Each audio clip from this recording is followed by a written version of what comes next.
পেয়েছে, তার লাশ পেয়েছে, আমি আর জীবনে দেখতে পাবো না। ওপারে ভারত, এপারে বাংলাদেশ। বাংলাদেশ ও ভারতের মধ্যবর্তী সীমান্ত সংলগ্ন নদী ইসামতি। ইসামতি নদী দিয়ে সাঁতরিয়ে ভারতের স্বর্ণ পাচারকালে পানিতে ডুবে গেছে এক পাচারকারী। এসব বিষয়ে বিস্তারিত দেখুন এমএ প্রচারিত। সীমান্তের ইসামতি নদীতে একের পর এক ঘটছে দুর্ঘটনা, মিলছে লাশ, উদ্ধার হচ্ছে স্বর্ণ ও মাদক। এবার যশোরের সারসা উপজেলার গুগা সীমান্তের ইসামতি নদীর খলসিখালী খাল থেকে মশিউর রহমান নামে এক সোনা পাচারকারীর গলিত মধ্যে উদ্ধার করেছে বিজিবি ও পুলিশ। মধ্যের শরীরে বাঁধা অবস্থায় 5 কেজি 271 গ্রাম ওজনের 40টি স্বর্ণের বাদ উদ্ধার করা হয়েছে বলে জানিয়েছেন খুলনা 21 বিজিবি ব্যাটালিয়নের অধিনায়ক লেফটেন্যান্ট কর্নেল খুরশিদ আলম, যার বাজার মূল্য 5,33,00,000 টাকা বলে জানায় বিজিবি। নিহত মশিউর গোগা হরিচন্দ্রপুর গ্রামের বুধো মডেলের ছেলে। লাশের সন্ধান এসে নদী পাড়ে আমবাগানে স্বজনদের করুণ আত্মীয় হতবাক করেছে উপস্থিত সর্বসাধারণের। চলে গেল, আর ফিরে এলো না, আর কোনোদিনও হবে না দেখা, বলবে না কথা। তাকে শেষ পর্যন্ত ভাতও খেতে দিল না অভিযুক্তরা। অভিযুক্তদের শাস্তির দাবি জানান স্বজনেরা। ভাই যারা করেছে তাদের আমরা সাজা চাই। হাবিব, রহিম বক্স, জামাল, এই 3 জনের সাজা চাই। মানুষ পেয়েছে, তার লাশ পেয়েছে, আমি আর জীবনে দেখতে পাবো না। জামাল রহিম বাক্স উঠোনে দাঁড়াইছিল, আর জামাল এসে ঘরে এসে, মানে ওই সাথে জামালও এসে, একটা ফোনও এসে। এবার জামাল বলছে শাহনাজ বাড়ি আছে, বলছে না বাড়ি নেই। নানু বলছে বাড়ি নেই। তারপর বলছে ওই বাড়ি নিয়ে গেছে, নিয়ে গিয়ে কি যেন বললো, নানা দুটো ভাতও খাতি দেয়নি। তাই আমি হাবিবের ফাঁসি চাই, রহিম বাক্সর ফাঁসি চাই, আর জামালের ফাঁসি চাই। এই বলছে আমরাকে বলছি যদি আমার বাবার যেভাবে নিয়ে গেছো সেইভাবে যদি আমার বাবার ফিরি না দাও, তাহলে বলো কিন্তু আমরা বলো থানায় যাব, মামলা করবো। তা বলছে তোরা যে যা পারিস করি নিশান। আমার মা গেল, যাওয়ার পরে আমার মারা এরকম বলি তাড়াই গেছে। তার আগেও কিন্তু আমরা থানায় গেছি জিডি করার জন্য। রবিবার বিকেলে বাড়িতে ভাত খাওয়ার প্রস্তুতি নিচ্ছিলেন মশিউর। এ সময় সংঘবদ্ধ পাচার চক্রের সদস্যরা ডেকে নিয়ে যায় তাকে, আর ফেরেনি বাড়িতে। 10.5 কেজি স্বর্ণ নিয়ে নদীতে ডুবে গেছে সে। এমনই খবরে তোলপাড়ের সৃষ্টি হয়। তার লাশ উদ্ধারে নামে বাংলাদেশ ও ভারতের ডুবুরি দল। চেষ্টা চালায় বিজিবি, বিএসএফ ও পুলিশ। 3 দিনেও মেলেনি খোঁজ। অবশেষে দীর্ঘ 4 দিন পর বুধবার সকালে ঘটনাস্থল থেকে 1.5 কিলোমিটার দূরে খলসিখাল নামক স্থানে লাশটি ভেসে ওঠে। স্থানীয়রা দেখতে পেয়ে বিজিবি ও পুলিশকে খবর দেন।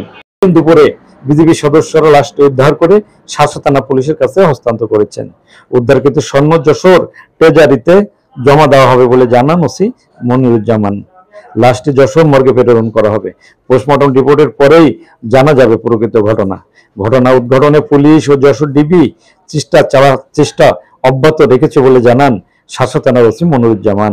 গত 10/3/2024 তারিখে এই মশিউর পাইলে ডুবে মারা যায় বলে আমরা খবর পাই, এবং আজকে কিছু আগে বিজিবি লাশটা উদ্ধার করছে। আমরা এখনো বসে আছি, বিজিবির কাছ থেকে হস্তান্তর করার পরে আমরা আইনগত ব্যবস্থা গ্রহণ করব। সন্দেহভাজন কাউকে আটক করা এখনো বাসুর ডুবে যাওয়ার কোন তথ্য উদ্ঘাটিত হয়েছে? তত অবস্থা আছে, আমরা লাশটা পেয়ে তারপর বাকি আলোচনা তদন্তে বেড়ে যাবে। আমরা 228 বেড সদ্য হাসপাতালে যশোরে প্রেরণ করেছি। স্বর্ণ উদ্ধারের কোনো কথা শুনেছেন কিনা? হ্যাঁ, স্বর্ণ উদ্ধার আমাদের বিজিবি বলেছে যে তার নিকটে স্বর্ণ উদ্ধার হয়েছে। সেটা আমাদের সামনে উপস্থিত সাক্ষীদের সামনে দেখলাম, তারা এটা সিজালিস্ট করছে। এটা তারা পরবর্তী আইনগত ব্যবস্থা নেবে। ধন্যবাদ। জামাল, রহিম বক্স ও হাবিবুর নামে 3 জন চোরা কারবারি মশিউরকে বাড়ি থেকে ডেকে নিয়ে যায় বলে জানান স্বজন ও স্থানীয়রা। হত্যা ঘটনার সাথে জড়িতদের বিরুদ্ধে দৃষ্টান্তমূলক শাস্তির দাবি করেন স্বজন ও স্থানীয়রা। আমি দেখলাম উঠোনে দাঁড়িয়ে দিয়েছে, আর আমি ঘর বাড়ি লেখে কাল আমাদের এখানে সভা বলে ঘর বাড়ি লেখে আমি পুকুরে গোসল করতে গেছি। বাড়ি এসে দেখছেন নেই, বলছিল কি যে আমি 2টো ঘাস কাটবো গরুর গাছের। এ বিষয়ে স্থানীয় চেয়ারম্যান তৈবুর রহমান বলেন, নদীতে ভেসে থাকা লাশটি উদ্ধার করা হয়েছে, তবে প্রকৃত ঘটনা উদ্ঘাটনে প্রশাসনের সহযোগিতা চেয়েছেন তিনি। হ্যাঁ ভিউয়ার্স, তারিখে আমার মনে হয় সময় আনুমানিক 3টার সময় আমাদের 3টা অথবা 3:30টার সময় আমাদের গুগা ক্যাম্পের ক্যাম্প কমান্ডার আমাকে ফোন দেয় যে সিইও সাহেব ফোন দিয়েছে, এখানে মনে হয় একটা সম্ভবত একটা মানুষ ডুবে গেছে, এই জন্যই তাকে উদ্ধার করার জন্য আমাদের লোকজন আসছে, আপনি তো আসেন। তো আমি সঙ্গে সঙ্গে শোনার সাথে সাথে আমি সঙ্গে সঙ্গে ছুটে যাই, এবং ছুটে যাওয়ার পরে আমরা ওখানে অনেক যারা সাধারণ মানুষ ছিল তারা অনেক খোঁজাখুঁজির পরে কোনো উদ্ধার হয় নাই। আজকে হঠাৎ করে আনুমানিক 10:30 11টার সময় আমরা শুনতে পাই, সাধারণ পাবলিকের মাধ্যমে শুনতে পাই যে সেই লাশ নদীতে আছে, এবং সেই লাশ পরবর্তীতে উদ্ধার হয় এবং বিজিবি উদ্ধার করে এখন সেই লাশ পুলিশকে হস্তান্তর। না ধরা পড়বে কি লাঘব বড়রা, না পার পেয়ে যাবে আইনের ফাঁক ফোকর দিয়ে, এমনটি জানতে চাই সচেতন নাগরিকেরা। হ্যাঁ ভিউয়ার্স, আমাদের ভিডিওটি সম্পর্কে আপনাদের মতামত জানাবেন লাইক ও কমেন্টস করে, আর শেয়ার করে অন্যকে দেখার সুযোগ করে দিবেন।